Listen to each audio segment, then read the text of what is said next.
ಸಿಎಂಗೆ ಪ್ರತಿಷ್ಠೆ, ಬಿವೈವಿಗೆ ಸವಾಲು. ಅಗ್ನಿ ಪರೀಕ್ಷೆ ಗೆಲ್ಲೋದ್ಯಾರು?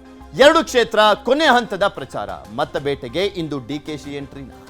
ಬಿಜೆಪಿ ಕಾಂಗ್ರೆಸ್ ಗೆಲುವಿನ ತಂತ್ರ ಯಾರತ್ತ ಮತದಾರನ ಒಲವು? ಬೈ ಎಲೆಕ್ಷನ್ ಅಖಾಡ. News 18 big coverage.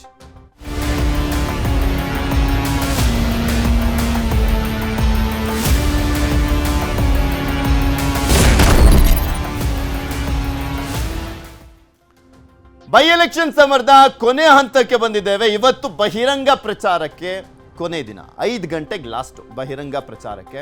ಸೊ ಹೀಗಾಗಿ ಎಷ್ಟು ಸಾಧ್ಯನೋ ಅಷ್ಟರ ಮಟ್ಟಿಗೆ ಪ್ರಚಾರವನ್ನ ಮಾಡ್ತಾ ಮತದಾರರನ್ನ ಸೆಳೆಯುವಂತ ನಿಟ್ಟಿನಲ್ಲಿ, ಮತದಾರರನ್ನ ತಲುಪುವಂತ ನಿಟ್ಟಿನಲ್ಲಿ ಕೆಲಸವನ್ನ ಮಾಡಲಾಗ್ತಾ ಇದೆ ಘಟಾನುಘಟಿ ನಾಯಕರಿಂದ.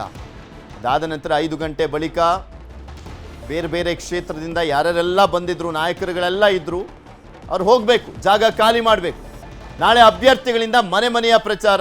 ಇಂದು ದಾವಣಗೆರೆಯಲ್ಲಿ ಡಿಕೆಶಿ ಮತಬೇಟೆ ಮಾಡ್ತಾ ಇದ್ದಾರೆ. ಬಾಗಲಕೋಟೆಯಲ್ಲಿ ಸಿಎಂ ಪ್ರಚಾರದ ಸಭೆ ಇದೆ. ಬಿಜೆಪಿ ನಾಯಕರಿಂದಲೂ ಕೂಡ ಭರ್ಜರಿ ಕ್ಯಾಂಪೇನ್ ಅನ್ನ ಮಾಡಲಾಗ್ತಾ ಇದೆ. 2 ಕ್ಷೇತ್ರಗಳಲ್ಲೂ ಕೂಡ ಸಾಕಷ್ಟು ಕುತೂಹಲ ಕೆಡೆ ಮಾಡಿಕೊಟ್ಟಿದೆ ಏನಾಗಬಹುದು ಅಂತ. ಯಾಕೆಂದ್ರೆ 2 ಕ್ಷೇತ್ರದ ಸದ್ಯದ ಮೇಲ್ನೋಟಕ್ಕೆ ಪ್ರಚಾರ ಎಲ್ಲವನ್ನು ನೋಡುವಂಥ ಸಂದರ್ಭದಲ್ಲಿ ಅಲ್ಲಿರುವಂಥ ಒಳಜಗಳಗಳು, ಮತದಾರರ ಅಸಮಾಧಾನ ಎಲ್ಲವನ್ನೂ ಗಮನಿಸಬೇಕಾದ್ರೆ ಏನಾಗಬಹುದು ಅನ್ನುವಂಥದ್ದನ್ನ ಗೆಸ್ ಮಾಡ್ಲಿಕ್ಕೆ ಆಗ್ತಾ ಇಲ್ಲ. ಆ ರೀತಿಯಾಗಿದೆ. ಮತದಾರನ ಮನದ ಗುಟ್ಟು ಏನು ಅನ್ನುವಂಥದ್ದು 9ನೇ ತಾರೀಕು ಆತ ಮತ ಚಲಾಯಿಸಿದ ಬಳಿಕ ಮೇ 4ನೇ ತಾರೀಕೆ ರಟ್ಟಾಗದು.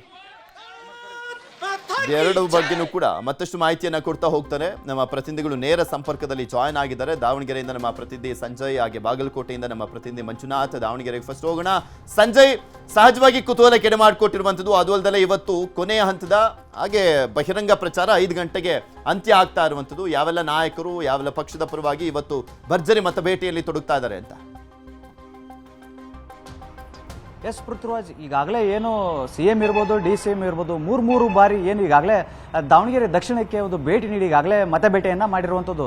ಅದರಲ್ಲೂ ಕೂಡ ಸಿಎಂ ಸಿದ್ದರಾಮಯ್ಯನವರು ಕೂಡ ನಿನ್ನೆ ಕೂಡ ಒಂದು ಬೃಹತ್ ಸಭೆಯನ್ನು ಮಾಡಿ ಈಗಾಗಲೇ ಅಲ್ಪಸಂಖ್ಯಾತರನ್ನ ಸೆಳೆಯುವಂತಹ ಎಲ್ಲ ಕಸರತ್ತನ್ನು ಮಾಡಿ ಹೋಗಿರೋದು. ಅದು ಕೂಡ ಇವತ್ತು ಏನು DK ಶಿವಕುಮಾರ್ ಅವರು ಏನು ಇವತ್ತು 12 ಗಂಟೆಗೆ ದಾವಣಗೆರೆಗೆ ಆಗಮಿಸಿ ಒಂದು ರೋಡ್ ಶೋ ಮೂಲಕ ಮತಬೇಟೆಗೆ ಇಳಿಯಲಿದ್ದಾರೆ. ಅದಾದ ಬಳಿಕ ಏನು ಸಂಜೆ ಒಂದು 3 ಗಂಟೆ ಸುಮಾರಿಗೆ ಒಂದು ಬೃಹತ್ ತೆರೆದ ಒಂದು ಗ್ರೌಂಡ್ನಲ್ಲಿ ಇವತ್ತು ಒಂದು ಸಭೆಯನ್ನು ಮಾಡಿ ಹೇಗಾದರೂ ಮಾಡಿ ಮತಗಳನ್ನು ಸೆಳೆಯಲಿಕ್ಕೆ ಎಲ್ಲ ರೀತಿಯ ಪ್ಲಾನ್ಗಳನ್ನು ಮಾಡಿದೆ. ಯಾಕಂದರೆ ಈಗಾಗಲೇ ಒಂದು ಕಡೆ ಕಾಂಗ್ರೆಸ್ಗೆ ನೋಡೋದಾದರೆ ಸಚಿವ ಜಮೀರ್ ಅಹಮದ್ ಅವ್ರ ಕಡೆ ಒಂದು ತೆಲ್ಲವಾಗಿತ್ತು.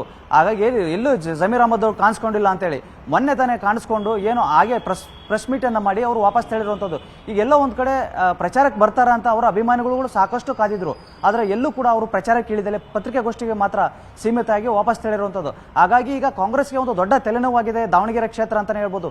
ಹೀಗಾಗಿ ಏನು ಇವತ್ತು ಉಪಮುಖ್ಯಮಂತ್ರಿ DK ಶಿವಕುಮಾರ್ ಅವರು ಕೂಡ ಬಂದು ಹೇಗಾದರೂ ಮಾಡಿ ಏನು ಅಲ್ಪಸಂಖ್ಯಾತರಿರ್ಬೋದು, ಇನ್ನಿತರ ಎಲ್ಲ ಸಮುದಾಯದ ಒಂದು ಮತಗಳನ್ನು ಸೆಳೆಯೋಕ್ಕೋಸ್ಕರ ಇವತ್ತು ಆಗಮಿಸಿ ಒಂದು ಬೃಹತ್ ರೋಡ್ ಶೋ ಮಾಡ್ತಾರೆ. ಅದರಲ್ಲೂ ಕೂಡ ಇವತ್ತು ಅಲ್ಪಸಂಖ್ಯಾತರು ಹೆಚ್ಚಿರುವಂತಹ ಕ್ಷೇತ್ರಗಳಲ್ಲಿ ಒಂದು ರೋಡ್ ಶೋ ಅನ್ನ ಈಗ DK ಶಿವಕುಮಾರ್ ಅವರು ಹಮ್ಮಿಕೊಂಡಿರೋದು. ಇನ್ನಿತ ಬಿಜೆಪಿ ಕಡೆ ನೋಡೋದಾದ್ರೆ ಈಗಾಗಲೇ ಬಿಜೆಪಿ ಕೂಡ ನಿನ್ನೆ ಒಂದು ದೊಡ್ಡ ಬೃಹತ್ ರ್ಯಾಲಿಯನ್ನ ಮಾಡಿತ್ತು ವಿಜೇಂದ್ರ ಅವರ ನೇತೃತ್ವದಲ್ಲಿ. ಅವರು ಕೂಡ ನಿನ್ನೆನೇ ಕೂಡ ಎಲ್ಲ ಘಟಾನುಘಟಿ ನಾಯಕರು ಬಿಜೆಪಿ ಅವರು ವಾಪಸ್ ತೆರಳಿರುವಂಥದ್ದು. ಇವತ್ತು ಏನು ಅಂದ್ರೆ ಚಲವಾದಿ ನಾರಾಯಣಸ್ವಾಮಿ ಮತ್ತು ಏನು ಇನ್ನಿತರ ಕೆಲ ನಾಯಕರುಗಳು ಮಾತ್ರ ಇಲ್ಲಿ ಉಳಿದಿರುವಂಥದ್ದು. ಈಗ ಅವರು ಬಿಜೆಪಿ ಅವರು ಕೂಡ ಇವತ್ತು ಪ್ರಚಾರವನ್ನು ನಡೆಸಿ ಸಂಜೆ ದಾವಣಗೆರೆಯಿಂದ ಎಲ್ಲರೂ ಕೂಡ ನಾಯಕರು ತೆರಳಿರ್ತಾರೆ. ಅಂದ್ರೆ ಇವತ್ತು ಕೊನೆಯ ಒಂದು ಬಹಿರಂಗ ಪ್ರಚಾರ ಆಗಿರೋದ್ರಿಂದ ಎಲ್ಲರೂ ಕೂಡ ನಾಯಕರು ಕೂಡ ಇವತ್ತು ಅವರವರ ತಮ್ಮ ಊರಿಗೆ ವಾಪಸ್ ತೆರಳ್ತಾ ಇದ್ದಾರೆ. ಪೃಥ್ವಿರಾಜ್, ಬಾಗಲಕೋಟೆ ಹೋಗೋಣ. ಮಂಜು, ಇವತ್ತು ಬಾಗಲಕೋಟೆ ಹೈಲೈಟ್ಸ್ ಏನು? ಯಾರೆಲ್ಲ ಭರ್ಜರಿ ಪ್ರಚಾರದಲ್ಲಿ ಭಾಗಿಯಾಗ್ತಾ ಇದ್ದಾರೆ ಸಿಎಂ ಸೇರಿದಂತೆ?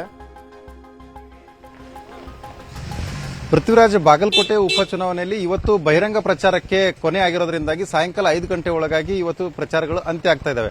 ಇದೇ ಹಿನ್ನೆಲೆಯಲ್ಲಿ ಇವತ್ತು ಸಿಎಂ ಸಿದ್ದರಾಮಯ್ಯನವರು ಅಂದ್ರೆ ನಿನ್ನೆ ಒಂದು ದಿನ ಮಾತ್ರ ಸಿಎಂ ಸಿದ್ದರಾಮಯ್ಯನವರ TP ಬಾಗಲಕೋಟೆಯಲ್ಲಿತ್ತು. ಆದರೆ ರಾತ್ರಿ ಏಕಾಏಕಿಯಾಗಿ ಇವತ್ತು ಕೂಡ ಅದನ್ನು ಎಕ್ಸ್ಟೆಂಡ್ ಮಾಡಿರುವಂತದ್ದು. ಇವತ್ತು 11:30 ಗಂಟೆಗೆ ಏನು ಒಂದು ಖಾಸಗಿ ರೆಸಾರ್ಟ್ನಲ್ಲಿ ಸಿಎಂ ಸಿದ್ದರಾಮಯ್ಯನವರು ವೀರಶೈವ ಲಿಂಗಾಯತ ಪಂಚಮಸಾಲಿ ಸಮುದಾಯದ ಮುಖಂಡರ ಒಂದು ಸಭೆಯನ್ನು ಕರೆದಿದ್ದಾರೆ ಅನ್ನುವಂಥ ಮಾಹಿತಿ. ಆದರೆ ಇದ್ರ ಬಗ್ಗೆ ಅಧಿಕೃತವಾಗಿ ಎಲ್ಲೂ ಕೂಡ ಅದನ್ನು ಹೇಳ್ಕೊಂಡಿಲ್ಲ.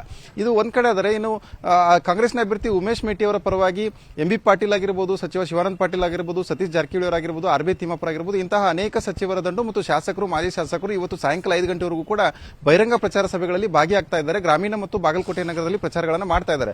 ಮತ್ತೊಂದು ಕಡೆ ಬಿಜೆಪಿ ಅಭ್ಯರ್ಥಿ ವೀರಣ್ಣ ಚರಂತಿಮಠ್ ಪರವಾಗಿ ಕ್ಷೇತ್ರದಲ್ಲಿ ಬೀಡುಬಿಟ್ಟಿರುವಂತಹ ಗೋವಿಂದ ಕಾರಜೋಳರಾಗಿರ್ಬೋದು, ಮಾಜಿ ಸಚಿವ ಬಿ ಶ್ರೀರಾಮ್ಲು, ಅದೇ ರೀತಿಯಾಗಿ ಇನ್ನೂ ಅನೇಕ ಮಾಜಿ ಸಚಿವರು, ಶಾಸಕರು ಕೂಡ ಇಲ್ಲಿ ಇರುವಂತದ್ದು. ಏನು ಕಳೆದ 7-8 ದಿನಗಳಿಂದ ಬೀಡುಬಿಟ್ಟಂತಹ ಶಾಸಕರು ಮಾತ್ರ ಇವತ್ತು ಇಲ್ಲಿ ಬಹಿರಂಗ ಪ್ರಚಾರದಲ್ಲಿ ಕಾಣಿಸ್ಕೊಳ್ತಾ ಇದ್ದಾರೆ. ಸಂಜೆ 5 ಗಂಟೆ ವೇಳೆಗೆ ಪ್ರಚಾರ ಮುಕ್ತಾಯ ಆಗೋದ್ರಿಂದಾಗಿ ಏನು ಹೊರಗಿನಿಂದ ಬಂದಂತಹ ಏನು ಸಚಿವರಿದ್ದಾರೆ, ಮಾಜಿ ಸಚಿವರು ಮತ್ತು ಕಾರ್ಯಕರ್ತರಿದ್ದಾರೆ, ಎಲ್ಲರೂ ಕೂಡ 5 ಗಂಟೆ ನಂತರ ಈ ಒಂದು ಕ್ಷೇತ್ರವನ್ನು ಬಿಟ್ಟು ಹೊರಗಡೆ ಹೋಗಬೇಕಾಗಿದೆ. ಅದಾದ ಬಳಿಕ 2 ದಿನಗಳೇನು ಮತದಾನಕ್ಕೆ ಬಾಕಿ ಇದೆ. ಈ ಒಂದು 2 ದಿನಗಳಲ್ಲಿ ಕೊನೆಯ ಹಂತದ ಕಸರತ್ತು ನಡೆಯುವಂತದ್ದಿದೆ. ಪೃಥ್ವಿರಾಜ್, ಓಕೆ, ಧನ್ಯವಾದ ಮಂಜು. ಹಾಗೆ ಸಂಜಯ್, ನಿಮ್ಮೆಲ್ಲ ಸಂಪೂರ್ಣವಾದಂತಹ ಮಾಹಿತಿಗಾಗಿ.